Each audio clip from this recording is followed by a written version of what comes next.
এই তো ফ্রিজটা পরিষ্কার করে তারপরে একটা জিনিস নষ্ট না করে ভালো একটা রেসিপি বানিয়ে নিব। নমস্কার বন্ধুরা, গুড মর্নিং সবাইকে। কেমন আছেন সবাই?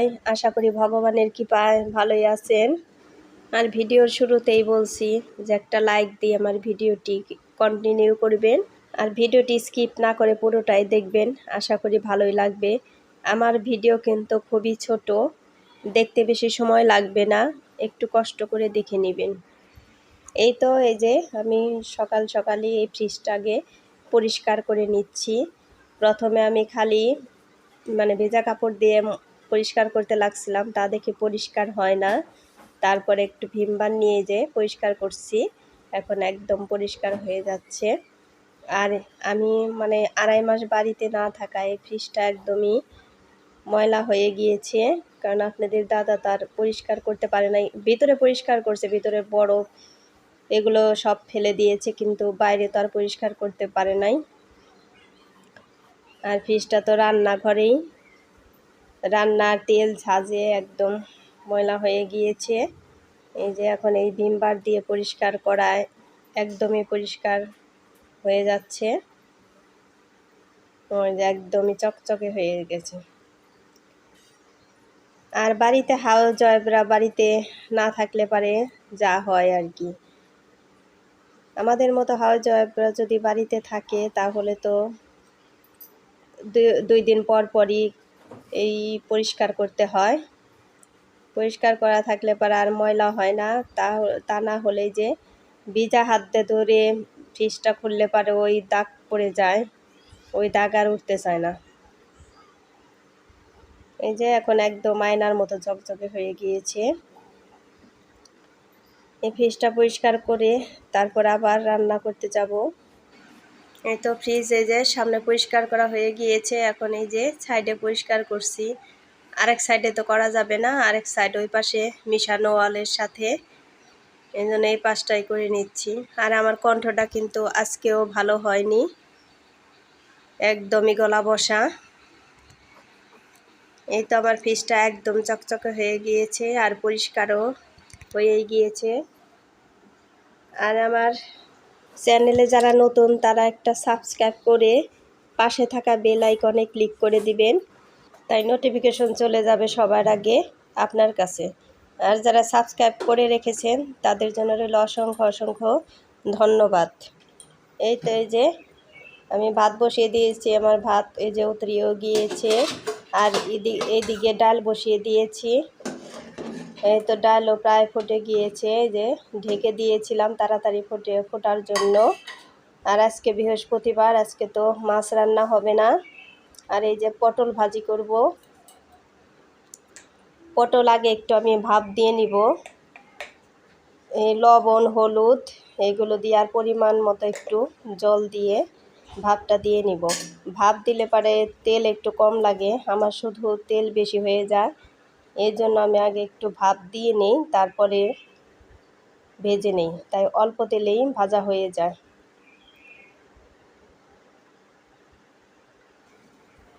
এই তো তারপরে এই যে ডাল আমার ফুটে গিয়েছে, এখন এই যে মশলা দিয়ে দিচ্ছি। মশলা দিয়ে ডালের কাটা দিয়ে আমি ডাল ঘোটা দিয়ে নিব। একদমই ফুটে গেছে, এই যে ডালের কাটা দিয়ে এখন ঘোটা দিয়ে নিচ্ছি।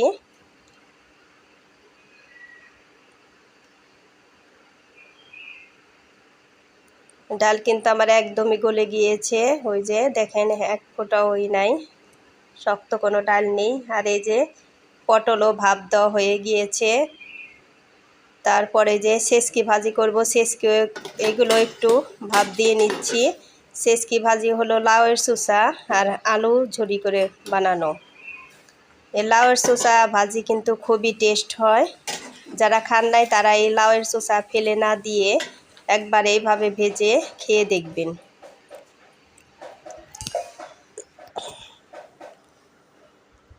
এই তো আমি কালো জিরে সোমবার দিয়ে নিচ্ছি, এখন এই যে পটলগুলো ভেজে নিব।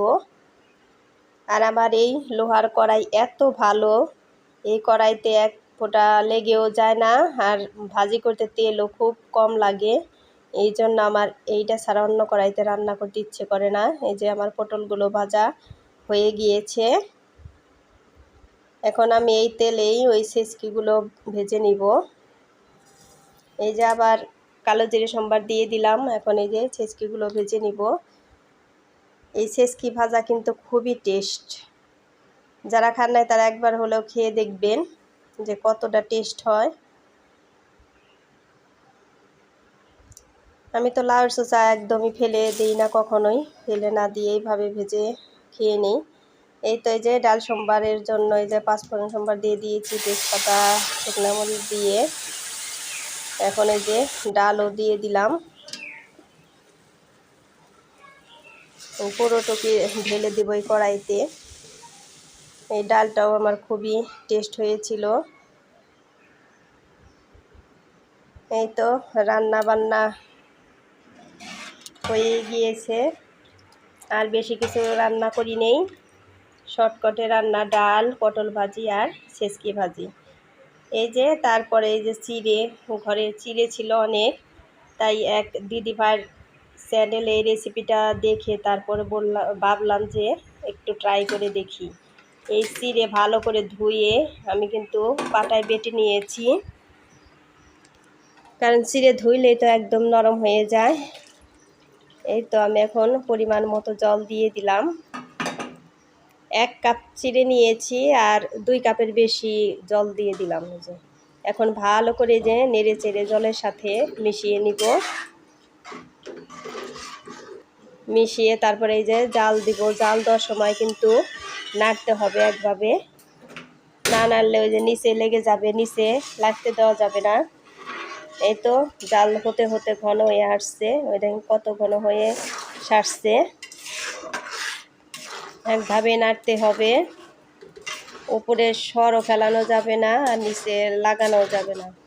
এই যে একদমই ঘন হয়ে গিয়েছে। এই যে তারপরে পরিমাণ মতো লবণ। লবণ কিন্তু বেশি দেওয়া যাবে না, কারণ শুকালে পরে তা একদমই কম হয়ে যাবে, এই জন্য লবণ পোড়া হয়ে যাবে, এই জন্য কম দিতে হবে লবণ। এই লবণ দিয়ে আমি আবার নাড়াচাড়া করে নিলাম।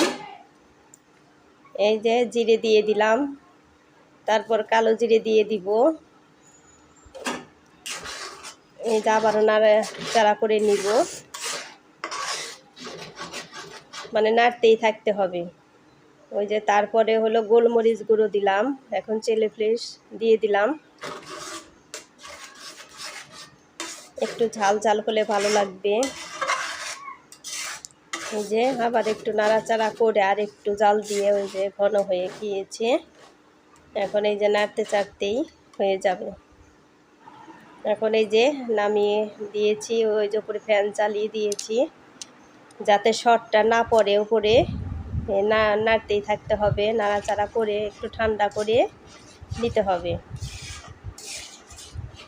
এই তো নাড়াচাড়া করে ঠান্ডা করে নিচ্ছি।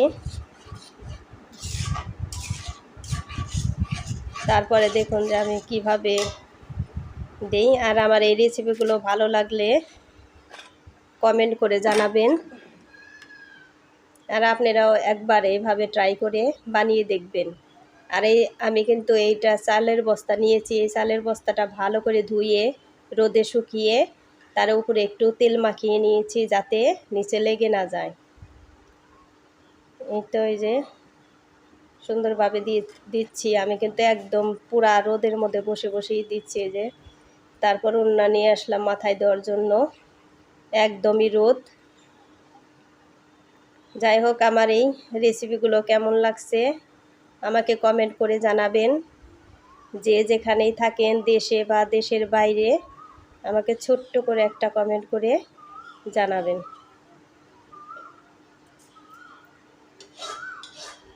নতুন ট্রাই হলেও আমার এই রেসিপিটা কিন্তু খুবই ভালো হয়েছে, কারণ এই চিড়াগুলো নষ্ট হয়ে যাবে ঘরে থেকে, এমনিতে আমাদের খাওয়াও হবে না। এই জন্য এই যে বানিয়ে নিলাম। এই যে 1 রোদে কিন্তু এইভাবে শুকাইছে, 2 রোদ হলে একদম পুরাই শুকাই যাবে। এই তো একটা 2-3টা ভেজে দেখাই দিই যে কীরকম। ওই যে প্রথম দিয়ে দেখলাম তেলটা গরম হয়েছে নাকি, প্রথমে একটু অত বেশি গরম হয়ে আসছিল না। ওই যে দেখেন, প্রথমবার বানিয়েছি তো এই জন্য একটু কমই হয়েছে। এমনি খেতে খুবই টেস্ট হয়েছে, একদম মুচমুচে ফুসফুসে।